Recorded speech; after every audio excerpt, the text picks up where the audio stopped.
എറണാകുളം ബ്രോഡ്വേയിൽ വൻ തീപിടുത്തം. പുലർച്ചെ 1:15 അപകടമുണ്ടായത്. 10-ലേറെ കടകൾ കത്തി നശിച്ചു എന്നാണ് വിവരം. ശ്രീധർ തിയേറ്ററിന് പിന്നിലെ കോളിത്തറ കെട്ടിട സമുച്ചയത്തിലെ കടകൾക്കാണ് തീ പിടിച്ചത്. ജില്ലയിലെ 9 അഗ്നിരക്ഷാ നിലയങ്ങളിൽ നിന്നുള്ള യൂണിറ്റുകൾ എത്തി തീ നിയന്ത്രണ വിധേയമാക്കി. സമീപത്തെ മാലിന്യ കൂമ്പാരത്തിൽ നിന്നുമാണ് തീ പടർന്നതെന്നാണ് പ്രാഥമിക നിഗമനം. ബ്രോഡ്വേയിൽ നിന്നും അലി അക്ബർ ഷാ തയ്യാറാക്കിയ റിപ്പോർട്ട് കാണാം. അർദ്ധരാത്രി 12:30യോടുകൂടിയാണ് എറണാകുളം ബ്രോഡ്വേയിലെ വ്യാപാര സമുച്ചയത്തിന് തീപിടിക്കുന്നത്. ഈ കാണുന്ന കെട്ടിടമാണ് ഇത്. ഹോൾസെയിൽ വ്യാപാരം നടക്കുന്ന കടകളാണ് ഇവിടെ പ്രധാനമായും പ്രവർത്തിക്കുന്നത്. അതിൽ കളിപ്പാട്ടവും അതുപോലെ ഫാൻസി ഐറ്റങ്ങളും വിൽക്കുന്ന കടകൾക്കാണ് തീ പിടിച്ചിരിക്കുന്നത്. ഏകദേശം 10ഓളം കടകൾ കത്തി നശിച്ച അവസ്ഥയിലേക്ക് പോയിട്ടുണ്ട്. ഈ കെട്ടിടത്തിന്റെ ഒരു വശത്ത് വേസ്റ്റ് സൂക്ഷിച്ചിട്ടുണ്ട് ഒരു ഷെഡിനകത്ത്. അവിടെ നിന്നാണ് തീപിടുത്തം ഉണ്ടായത് എന്നതാണ് മനസ്സിലാക്കുന്നത്. അവിടെ നിന്നും പിന്നീട് ഈ വയറും കേബിളുകളും എല്ലാം ഉള്ളത് കൊണ്ട് അതുവഴി ഈ മുകളിലെ കടകളിലേക്ക് ഈ തീ പടർന്നു പിടിക്കുകയായിരുന്നു. ഈ തീപിടുത്തം ഉണ്ടായ ഉടൻ തന്നെ ഈ പരിസരത്ത് ഉണ്ടായിരുന്ന ആളുകൾ ഈ ഫയർഫോഴ്സിനെ വിവരം അറിയിക്കുകയും ഉടൻ തന്നെ കടവന്ത്രയിൽ നിന്നുൾപ്പെടെ ഏകദേശം 8ഓളം ഫയർ യൂണിറ്റുകൾ എത്തിയാണ് ഈ തീ അണയ്ക്കാനുള്ള ശ്രമം നടത്തിയത്. ഏകദേശം 1.5 മണിക്കൂർ നീണ്ട പരിശ്രമത്തിനൊടുവിലാണ് ഇപ്പോൾ ദൃശ്യങ്ങളിൽ കാണുന്ന നിലയിലേക്കെങ്കിലും ഈ തീപിടുത്തം നിയന്ത്രണ വിധേയമാക്കാൻ വേണ്ടി സാധിച്ചിട്ടുള്ളത്. അതേസമയം വലിയ നഷ്ടം ഉണ്ടായിട്ടുണ്ട്. ഏറ്റവും പ്രധാനമായും ക്രിസ്മസ് ന്യൂ ഇയർ വിപണി ലക്ഷ്യം വെച്ചുകൊണ്ട് ഒരുപാട് സ്റ്റോക്ക് ഈ കടകളിലെല്ലാം തന്നെ ഇറക്കിയിരുന്നെന്ന് വ്യാപാരികളും പറഞ്ഞു വെക്കുന്നു. അതുകൊണ്ട് തന്നെ വലിയ രീതിയിലുള്ള നഷ്ടം ഉണ്ടായിട്ടുണ്ട്. അതേസമയം ഈ ന്യൂ ഇയർ ആഘോഷവുമായി ബന്ധപ്പെട്ട് വലിയ രീതിയിലുള്ള ഒരു ജനക്കൂട്ടം കേരളത്തിന്റെ വിവിധ ഭാഗങ്ങളിൽ നിന്നും കൊച്ചിയിലേക്ക് തടിച്ചുകൂടിയിട്ടുള്ള ഒരു സമയം കൂടിയാണ്. ആ ഒരു സമയത്ത് ഈ നഗരമധ്യത്തിൽ ഇത്തരത്തിലൊരു അപകടം ഉണ്ടാകുമ്പോൾ സ്വാഭാവികമായും അതിന്റെ ഗൗരവം വളരെ പ്രധാനപ്പെട്ടതാണ്. ചേട്ടപ്പം നിയന്ത്രണ വിധേയമായിട്ടുണ്ടല്ലോ അല്ലേ? മുഴുവനായിട്ട് തീർന്നു, മുഴുവനായിട്ട് അവസാനിച്ചിട്ടുണ്ട്. ഈ ഇവിടുന്ന് തന്നെയാണ് വേസ്റ്റിൽ നിന്ന് തന്നെയാണോ തീ പടർന്നെന്ന് മനസ്സിലാക്കുന്നത്? വന്നത് നമുക്ക് ഉറപ്പ് പറയാൻ പറ്റില്ലല്ലോ.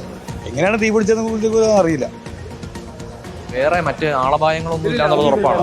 എല്ലാ കടകളൊക്കെ അവസാനിച്ചതിന് ശേഷമല്ലേ രാത്രിയാണല്ലോ സംഭവിച്ചത്. ഇങ്ങനെ എന്താന്നുള്ള യാതൊരു രൂപമില്ല. ഏകദേശം 10-12 കടകൾക്ക് ബാധിച്ചിട്ടുണ്ടല്ലോ.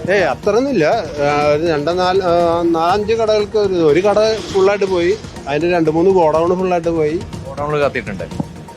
എന്തായാലും വലിയ ഒരു അപകടം അത് ഒഴിവായി എന്ന് തന്നെ പറയാം. കൃത്യസമയത്ത് വിവരം അറിയിച്ചതിനെ തുടർന്ന് ഫയർ യൂണിറ്റുകൾ ആ സമയത്ത് തന്നെ ഇവിടേക്ക് എത്തി രക്ഷാപ്രവർത്തനം ആരംഭിച്ചിരുന്നു. എന്തായാലും ഈ പറഞ്ഞതുപോലെ നഗരമധ്യത്തിലാണ്, ഇത്രയും വലിയൊരു കെട്ടിടത്തിലാണ് ഈ തീപിടുത്തം ഉണ്ടായത്. സ്വാഭാവികമായും ഈ ഒരു ആഘോഷത്തിന്റെ സമയമായതുകൊണ്ട് തന്നെ കടകളിലും ഒരുപാട് സ്റ്റോക്കുകൾ ഇറക്കിയ സമയം, അതുപോലെ വലിയ ജനക്കൂട്ടവും കൊച്ചിയിലേക്ക് ഇരച്ചെത്തിയിരിക്കുന്ന ഒരു സമയം. ആ ഒരു ഘട്ടത്തിൽ ഈ അർദ്ധരാത്രിയിൽ ഉണ്ടായ തീപിടുത്തം അത് ദ്രുതഗതിയിൽ ഇടപെടാൻ ഫയർഫോഴ്സിന് കഴിഞ്ഞതുകൊണ്ടും പെട്ടെന്ന് തന്നെ വിവരം ഫയർഫോഴ്സിനെ അറിയിക്കാൻ ഇവിടുത്തെ പ്രദേശത്തുണ്ടായിരുന്ന ജനങ്ങൾ തയ്യാറായതുകൊണ്ടുമാണ് ഈ അപകടം ഒഴിവായത്. നമുക്കറിയാം ഈ ബ്രോഡ്വേ ഭാഗത്ത് എന്ന് പറയുന്നത് പുലർച്ചെ 2 മണി വരെയൊക്കെ പ്രവർത്തിക്കുന്ന കടകളുണ്ട്. അതുകൊണ്ട് തന്നെ ആളുകൾ ഈ പരിസരങ്ങളിലൊക്കെ ആ സമയത്തും ഉണ്ടായിരുന്നു എന്നതാണ്. എന്തായാലും ഏറ്റവും ആശ്വാസകരമായ വാർത്ത, തീ നിയന്ത്രണ വിധേയമായിരിക്കുന്നു, മറ്റാളപായമൊന്നുമില്ല എന്നതാണ്. വീഡിയോ ജേർണലിസ്റ്റ് ജിതിൻ ജോസഫിനൊപ്പം reporter Ali Akbar Shah, in reporter, Kochi.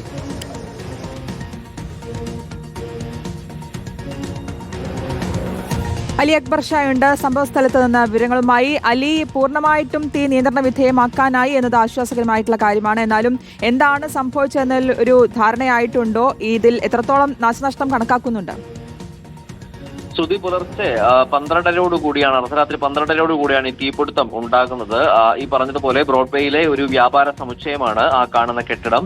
ആ കോംപ്ലക്സിന്റെ ഒരു വശത്ത് ഒരു ചെറിയ ഷെഡിൽ സ്ക്രാപ്പ് വേസ്റ്റ് സാധനങ്ങൾ സൂക്ഷിച്ചിട്ടുണ്ട്. അവിടെ നിന്നുമാണ് തീപിടുത്തം ഉണ്ടായത് എന്നതാണ് നിലവിൽ നമ്മൾ ലഭ്യമാകുന്ന സൂചന. പിന്നീട് അത് ഈ ഇലക്ട്രിക് കേബിളുകൾ വഴി മുകളിലേക്ക് പടരുകയായിരുന്നു. അങ്ങനെയാണ് ഈ ഏകദേശം 10ഓളം കെട്ടിടങ്ങൾക്ക് ഈ തീ പിടിക്കുന്ന സാഹചര്യം ഉണ്ടായത്. ഈ കെട്ടിടങ്ങൾ എന്ന് പറയുന്നത് എല്ലാം ഫാൻസി സാധനങ്ങളും അതുപോലെ തന്നെ കളിപ്പാട്ടങ്ങളും ഒക്കെ ഹോൾസെയിലായി വിൽപ്പന നടത്തുന്ന കെട്ടിടങ്ങളാണ്. അതുകൊണ്ട് തന്നെ പ്ലാസ്റ്റിക് സാധനങ്ങളായതിനാൽ പെട്ടെന്ന് ഈ തീ ആളി പടരുകയായിരുന്നു. ഈ സംഭവ സ്ഥലത്ത് അന്നേരം ആളുകൾ ഉണ്ടായിരുന്നു. ഈ പ്രദേശത്തെ കടകൾ, ചില കടകളൊക്കെ 2 മണി വരെ പുലർച്ചെ പ്രവർത്തിക്കുന്ന കടകളാണ്. അതുകൊണ്ട് തന്നെ ആളുകൾ ഉണ്ടായിരുന്നു. ഇവരാണ് പെട്ടെന്ന് തന്നെ ഫയർഫോഴ്സിനെ വിവരം അറിയിക്കുന്നത്. ദ്രുതഗതിയിൽ തന്നെ ഫയർഫോഴ്സ് എത്തി ഈ പ്രവർത്തനങ്ങൾ, രക്ഷാപ്രവർത്തനം ആരംഭിച്ചു എന്നതാണ്. അതുകൊണ്ട് മാത്രമാണ് വലിയൊരു ദുരന്തം ഒഴിവായത് എന്ന് പറയാം. കാരണം നഗരമധ്യമാണ്. അതുപോലെ തന്നെ ഈ ന്യൂ ഇയർ ആഘോഷവുമായി ബന്ധപ്പെട്ട് ഒരുപാട് സ്റ്റോക്ക് ഈ കടകളിലെല്ലാം തന്നെ ഇറക്കിയിരുന്നു. അതുകൊണ്ട് വലിയ ഒരു തീപിടുത്തത്തിലേക്ക്, വലിയൊരു അപകടത്തിലേക്ക് പോകേണ്ട എല്ലാ അനുകൂല സാഹചര്യങ്ങളും അവിടെ ഉണ്ടായിരുന്നു എന്നതാണ്. കടവന്ത്രയിൽ നിന്നുൾപ്പെടെ 8ഓളം ഫയർ യൂണിറ്റുകളാണ് ദ്രുതഗതിയിലെത്തി ഈ രക്ഷാപ്രവർത്തനം ആരംഭിച്ചത്. അങ്ങനെ 1.5 മണിക്കൂർ നീണ്ട പ്രയത്നത്തിനൊടുവിൽ പുലർച്ചെ 2 മണിയോടുകൂടിയാണ് തീ നിയന്ത്രണ വിധേയമാക്കാൻ സാധിച്ചത്. അപ്പോഴും ഈ വേസ്റ്റ് സൂക്ഷിച്ചിരുന്ന ഷെഡിൽ പുക ഉയരുന്നത് ഒരു തടസ്സമായി നിന്നിരുന്നു. പിന്നീട് പൂർണ്ണമായും തന്നെ ഈ തീ നിയന്ത്രണ വിധേയമാക്കാൻ സാധിച്ചു എന്നുള്ളതാണ്. മറ്റ് ആളപായങ്ങളൊന്നും ഇല്ല എന്നതാണ് ഏറ്റവും പ്രധാനപ്പെട്ട ആശ്വാസം എന്ന് പറയുന്നത്. ഇനി എന്ത് നിലയിൽ നിലയിലാണ്, എന്ത് കാരണത്താലാണ് ഈ തീപിടുത്തം ഉണ്ടാകുന്ന കാര്യത്തിലെല്ലാം ഒരു വ്യക്തത വരേണ്ടതുണ്ട്. പുലർച്ചെ തന്നെ ജനപ്രതിനിധികളെല്ലാം തന്നെ സ്ഥലത്തേക്ക് എത്തിയിരുന്നു. എന്തായാലും പെട്ടെന്നുണ്ടായ ഇടപെടൽ, നാട്ടുകാരുടെ ഭാഗത്തു നിന്നും പെട്ടെന്നുണ്ടായ ഇടപെടൽ, അതുപോലെ തന്നെ ഫയർഫോഴ്സിന്റെ പെട്ടെന്നുണ്ടായ രക്ഷാപ്രവർത്തനം, ഇത് രണ്ടുമാണ് വലിയൊരു ദുരന്തത്തിലേക്ക് പോകാതെ കാര്യങ്ങൾ നിയന്ത്രണ വിധേയമാക്കാൻ സഹായിച്ചത്. ശ്രുതി, ഓക്കെ, എറണാകുളം ബ്രോഡ്വേയിലാണ് വൻ തീപിടുത്തം ഉണ്ടായത്. 10-ലേറെ കടകളാണ് കത്തിയത്. എന്നാൽ ഇപ്പോൾ തീ നിയന്ത്രണ വിധേയമാക്കാൻ സാധിച്ചിട്ടുണ്ട്. അലി അക്ബർ ഷായാണ് വിവരങ്ങൾ നൽകിയത്.